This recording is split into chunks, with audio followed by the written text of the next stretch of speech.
Welcome to the Foxhole. I'm Nandor Fox Shaffer, and this is the Art of Writing Comics. And in today's episode, we're going to be taking a look at Grant Morrison and Frank Quitely's Pax Americana. Now, this is going to be a more in-depth episode, and as you see, I have the original publication of the book as well as the director's cut of this issue.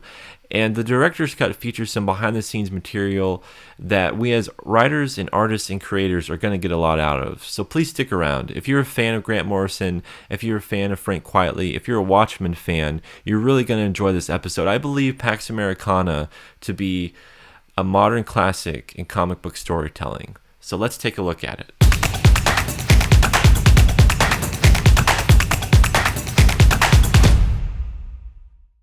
This is going to be a really fun episode today, guys.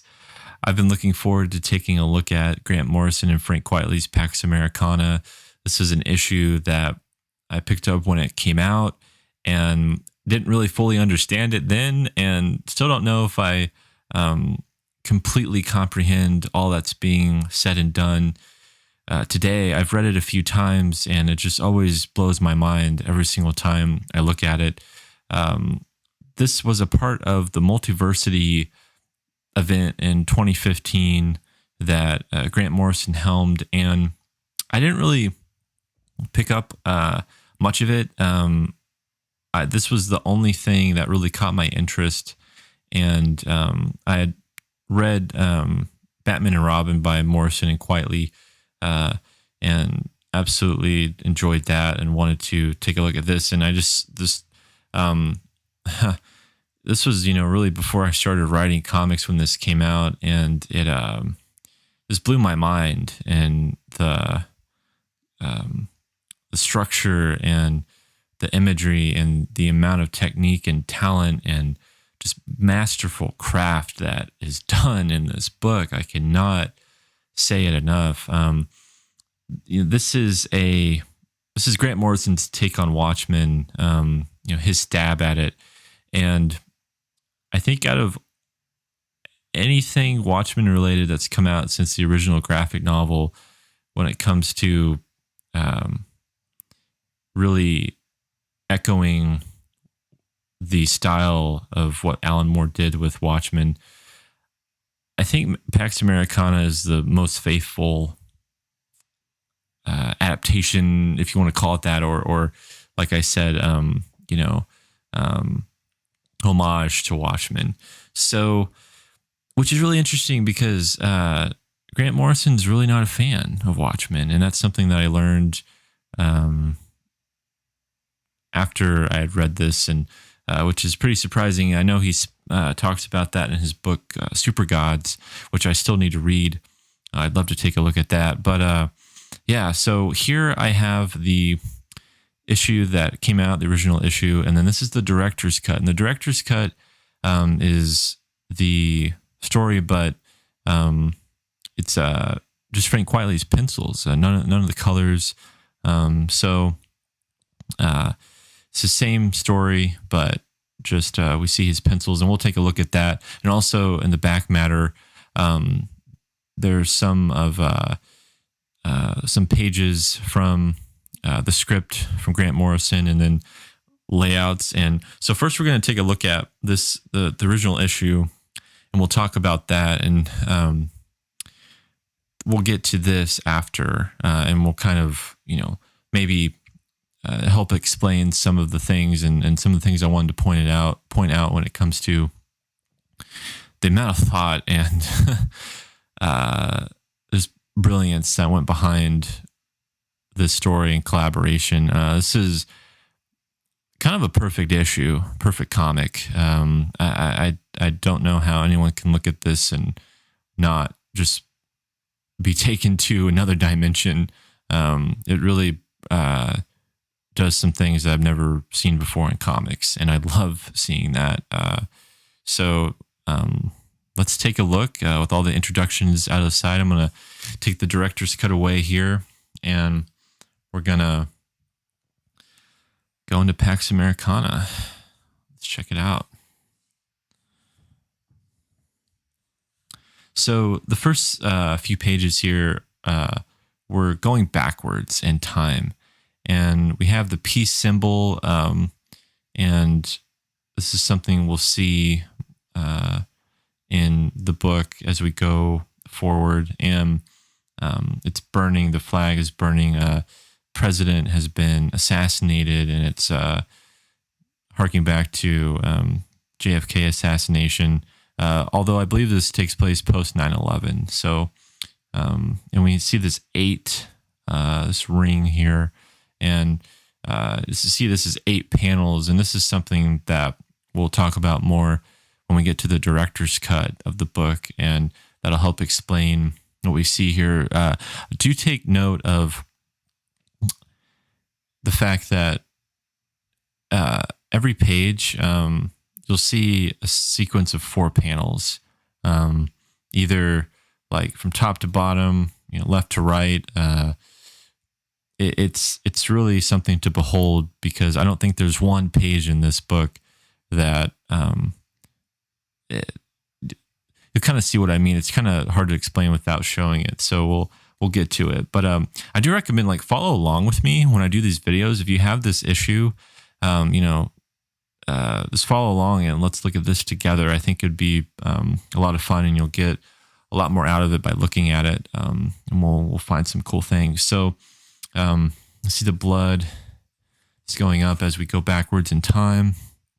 The bullet here, this is coming from Peacemaker's gun, and this is all taking place on Earth 4, and I believe that's the original like Charlatan comics. Those characters, they're Earth. So it's it's alternate history and all that, and it's quite interesting to see. Man, Frank Quitely's work is just great, just from these first couple pages. The detail is staggering. I love the energy here from Peacemaker. Ah, man, jumping out of the balloon there. There's Peacemaker here, and we open up, and we've run the recordings backward, forward. Nothing makes sense. Why, Chris? You're America's peacemaker. Why did you kill the president? It's called In Which We Burn, is what this issue is called. So just a layout here. Let's see 4, 4. It's interesting, guys. Tell me what you think about this issue, because it's a lot of fun to go through. So something that Watchmen is really famous for, and something that it brought to the table was how kind of in almost every panel or on every page, what the art and the action that's happening on the page is somehow referred to, or for instance, like here, try to take the elevated view, Evie, and he's walking up steps here, and we've turned a corner. He turns the corner. Something that Watchmen does, and this book does too. And so it's really taking that style and that kind of cohesion of art and dialogue, art and writing, and really merging them together and making it feel so intentional and orchestrated to the most minute detail possible. And this is pretty cool. Right here, I noticed this. This is a clock. It's being cut up by the panel borders, but it looks like the peace sign. And you'll see imagery like that. And we'll get into semiotics and what that is. But that's kind of what we're looking at here. This page is one of the most fun to examine and look at. Door closes, another opens, is what's said, and he's opening a door. It says, Evie, the American Empire faces a descent into chaos as he's walking down the steps here. Unless we take steps to prevent the decline, everything goes into reverse, and we're actually going backwards. Like on the page, we're going right to left, which you don't really see a lot of comics do. And so he's saying all this, and we're reading it, and you're just like, oh my goodness. So she says, you twist everything. It's like we're in a twisting motion here. And, we've hit rock bottom. We're at the bottom of the page. The pressure for change is unstoppable. He's applying pressure to, it's like door seal here. What we need now is a convincing exit strategy as they're leaving. So it's just very on the nose, everything is. And it's really stunning to look at and to just examine for yourself and see how you can maybe do some of this in your own comics. It's awesome. And just here too, a time for clarity, a new transparency. And we're seeing these glass cases, looking through them. No more illusions, Evie. No more old ghosts. A firm hand. And these are heroes that I believe have passed. No more old ghosts. And just everything is in sync with each other. Just the ability and the collaboration here, and what Grant Morrison wanted to see, and how Frank Quitely was able to put it together, it blows my mind. Our country still feels the pain, still carries the bruises, and we see a bruise here. This character, Nightshade. Can you take a leap of faith with me? And as the question here is jumping. Again, four panels. Really 8. What's algorithm 8 is mentioned here. The whole idea of 8 and the what that signifies is being touched on to a great extent here. How can you face what you see in the mirror? This is Blue Beetle, and the question, and this face, and that's boldened here. And that's also really important when you're trying to really drive home something or emphasize something in your writing, and you want the reader to really pay attention. Using like italicizing and boldening words, very effective. It's a visual way to get your writing through, what you're trying to say through to the reader even more clearly. There's an art to it too. It's not as easy as you would imagine, trying to bold what you think should be boldened and all of that, and italicize what you think should be italicized. Some writers just italicize, or they do both, and you really have to figure out what works for you. And that's just an instance where you have to think about what do you want to emphasize to the reader. Again, 4 panels. It's this is gripped, and he says, "Get a grip." His ship is. So there's that, and questions fighting here. I really just, really focusing on the technique and the craft of this comic more than the story, because you really have to read it for yourself.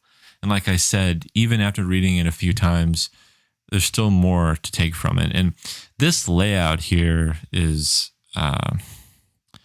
incredible, absolutely incredible. And we're looking at 3 different time frames, and this is 2 pages, but really there are some central images here that all connect. And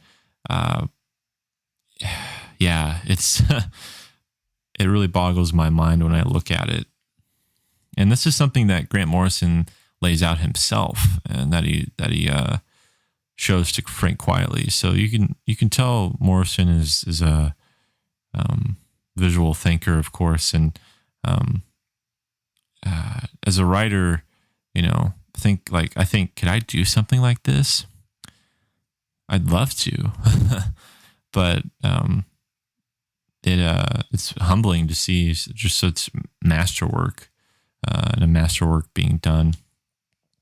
So yeah, I really would get the issue and really study what's happening here, because it's amazing. We see this version of Captain Atom, Dr. Manhattan, and and he's actually reading a comic book. It says, complete yet always beginning and ending, always different. The story is linear, but I can flip through the pages in any order, any direction, forward in time to the conclusion. The characters remain unaware of my scrutiny, but their thoughts are transparent, weightless in little clouds. This is how a two-dimensional continuum looks to you. Imagine how your 3D world appears to me. And he looks at us, the reader. Your back pages and your future continuities. I know your origins, the secret identities that you hide from even your loved ones. What he's saying, this is deep stuff. This is like looking at comics on a philosophical, psychological level that, you didn't know, you just didn't know was possible. The way comics and the form is, and how a comic can be such an intimate experience, to where he's saying, the story's linear, but you can flip to any order. This, the way the art of comics, the art of writing and making comics, you can't do that with any other medium. And I love how he's looking at a comic, and I believe he's looking at a real multiversity issue. You can tell this image was like kind of photoshopped or whatever onto this comic, and I'd actually like to read this one, maybe get some more insight into what he's talking about. So again, if you notice, everything really is laid out in 4s and 8s, and that's really really something that we see throughout this entire issue. I really love this transition here. We see the gun, and then we get a hole, or it's an eye here, and just how that transition is something Watchmen does, is done here. This layout here is really great. I love how it kind of spreads open with these 2 pages. Peacemakers being interrogated and punched, and this is a really kind of brutal scene with the question, and he's not going to save this criminal, and this is something that's mentioned in the back matter of the director's cut, but the question has this looking at the world through colors like a spectrum. I forget what it's called exactly. We'll look at it, but he is talking about that in the scene, and you're just like, what? And he has no mercy on this guy.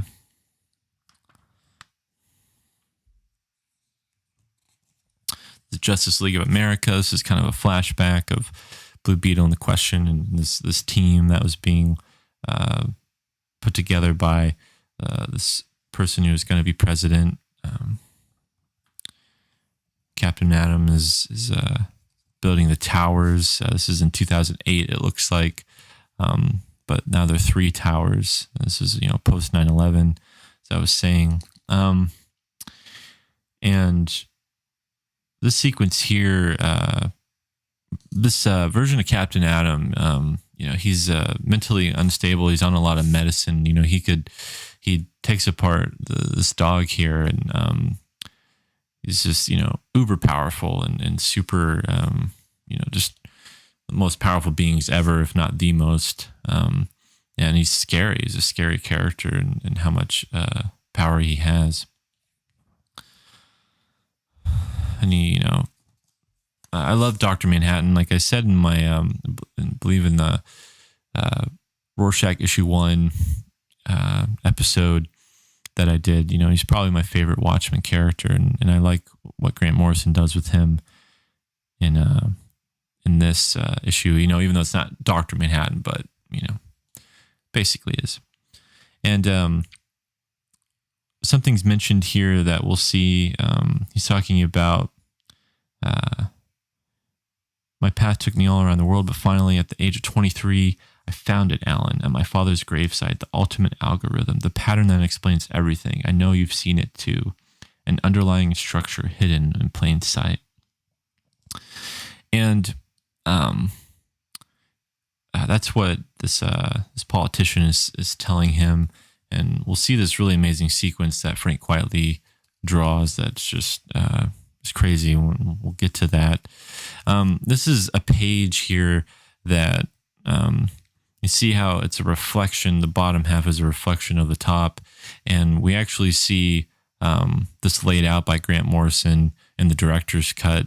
And it's supposed to create a figure 8 shape with the bird or the dove and the dragonfly being caught here by it. And as you can tell, you know, this is very well thought out and is incredibly clever. And, you know, he's reading comics, which is really cool that Captain Atom's doing that. This was an assassination attempt, I believe, earlier in the timeline. This sequence here is amazing. And just, yeah, right here, this panel work and, like I said, the energy and the veracity of it and the visceral nature of it blows my mind. You know, Frank Quitely is amazing. Get anything he does. You won't regret it.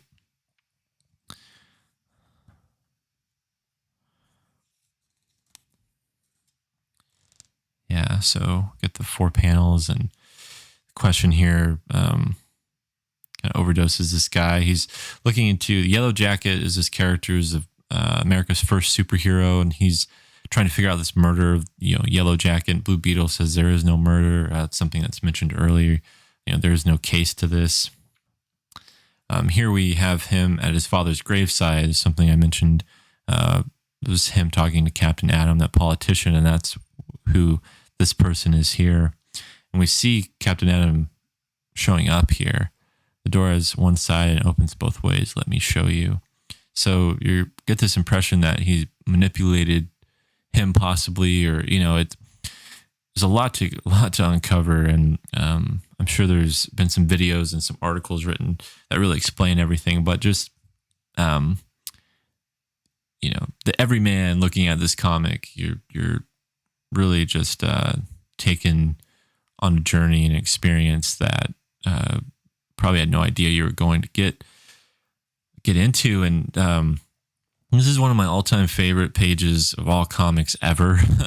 The amount of detail and what's being done here absolutely blows my mind. This guy's basically his, you know, whole idea of reality is, you know, taken and broken down and reformed, and it's yeah, just all this little detail, all these panels. I've always wanted to talk about this, and I just, man, you get this. And looking at the director's cut, the pencils, you see what Frank Quitely did, and it even, you know, blows your mind even more. Here we're getting to the end of the issue, and this is Yellow Jacket, and this Yellow Jacket was the father to this man here, and we find out that he accidentally murders his dad. So he accidentally killed America's first superhero, and we end the issue with him taking off his mask, and he's like, "Dad," and we see the 8 symbol here. And that's the end of Pax Americana. So let's look at the director's cut and kind of point out some things that I think are really brilliant, and just kind of get a taste of Frank Quitely's pencils here. As you can see, let's get to that one page. Some of my favorite pages here. Just look at that. All that detail. Man,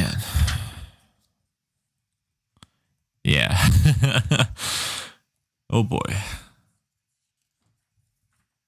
It's freaking incredible. Okay, here. Yeah, this is how much you can really see here, but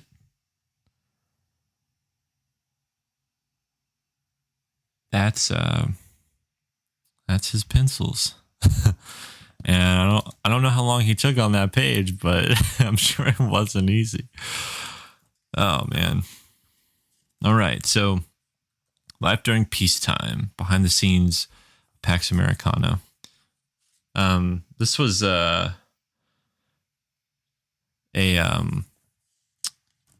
what this was is, this is all of the behind the scenes material. And I don't know if this is in a collected edition. I imagine it is. So definitely, if you can find that, get it. I'd love to read really this whole event if I could. So I'll have to do that. But here, this is just cover concept sketches by Grant Morrison.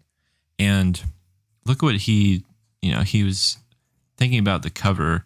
And, as a writer, as a creator of your own story, do you do that? And how much direction do you give the artist? And I have to know, for me personally, what I want to do, and I have to see it for myself. And I'm a very visual creator and thinker. And so I think it's really important for writers to sketch things out and send their ideas to artists. And, Grant Morrison's doing that here. This all started with Grant Morrison. This didn't start with Frank Quitely. This is something that started in his head and he was able to make and put as a comic, and as one of the best comics that I've ever read.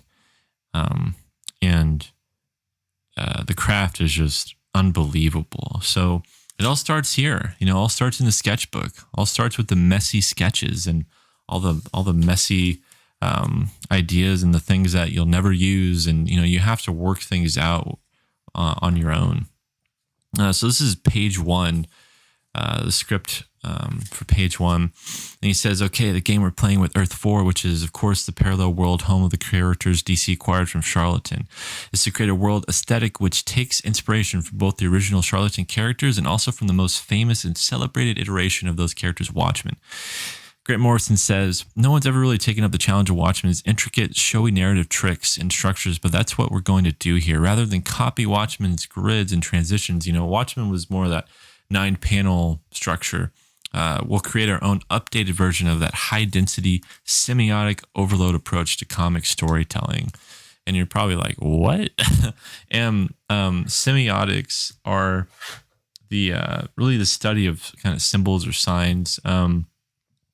A general philosophical theory, according to the Webster's Dictionary, Merriam-Webster, a general philosophical theory of signs and symbols that deals especially with their function in both artificially constructed and natural languages and comprises syntactics, semantics, and pragmatics.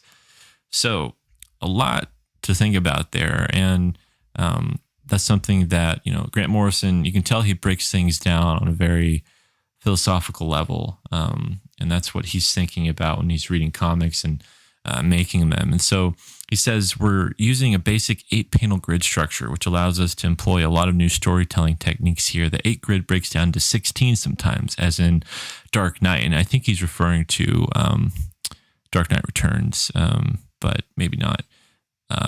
The 8 grid is here for a number of reasons, the most obvious of which appears in the final panel, explaining the recurring image of the 8 on its side infinity symbol. The whole of the Multiversity series is based on the number 8, representing the musical octave.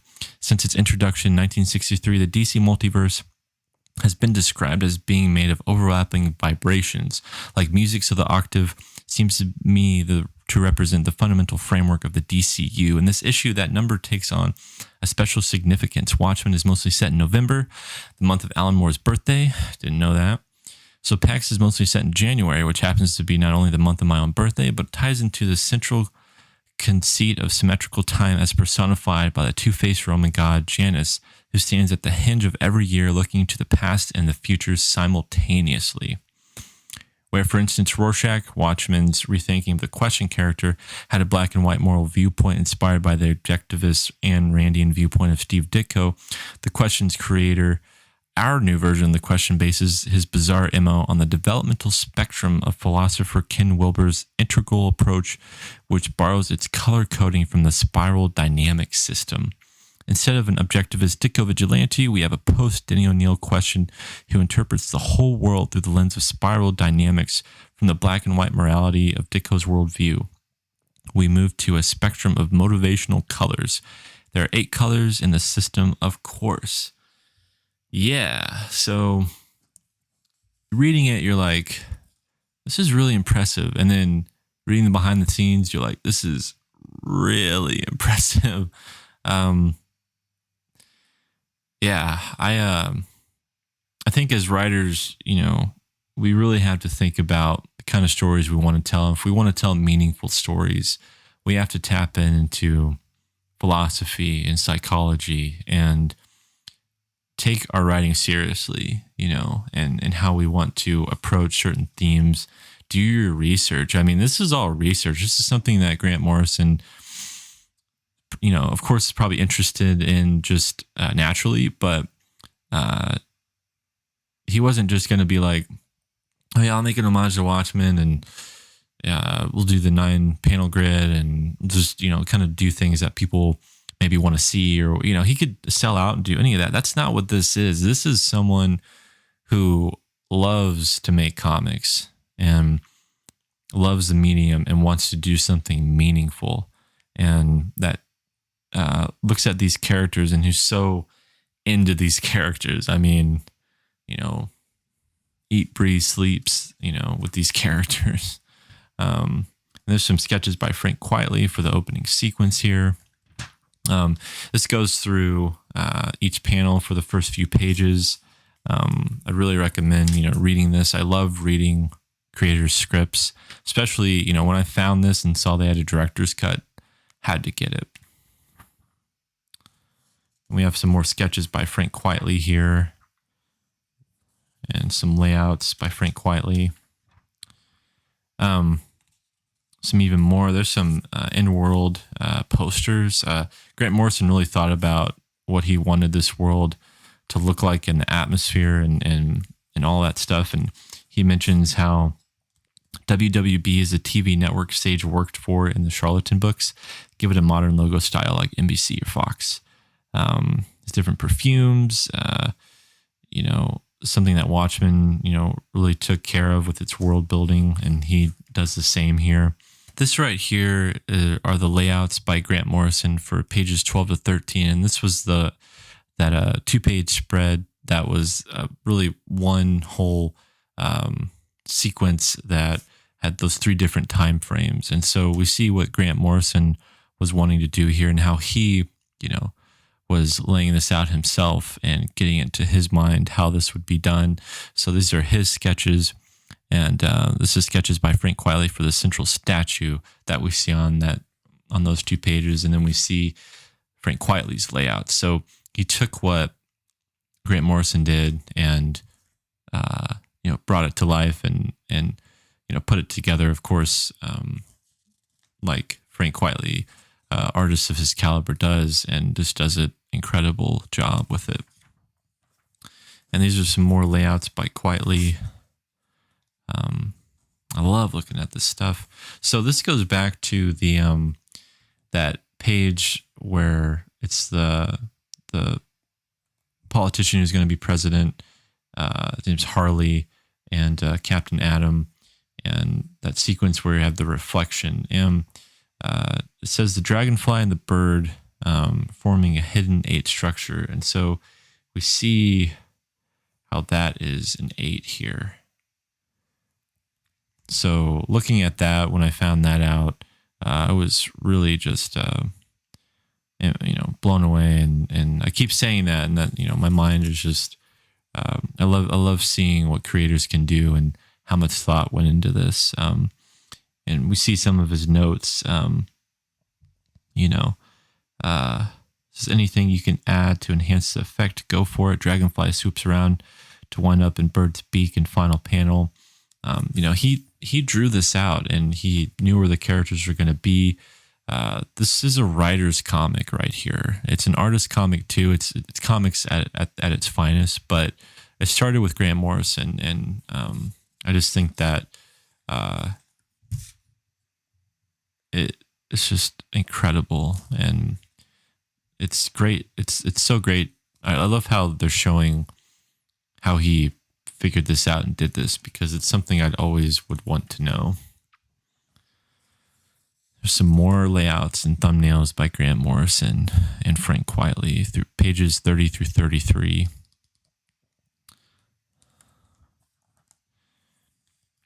This is a page's progress from initial thumbnails by Grant Morrison to final pencils by Frank Quitely. So we see how this is taken. This is one of the final pages of the issue.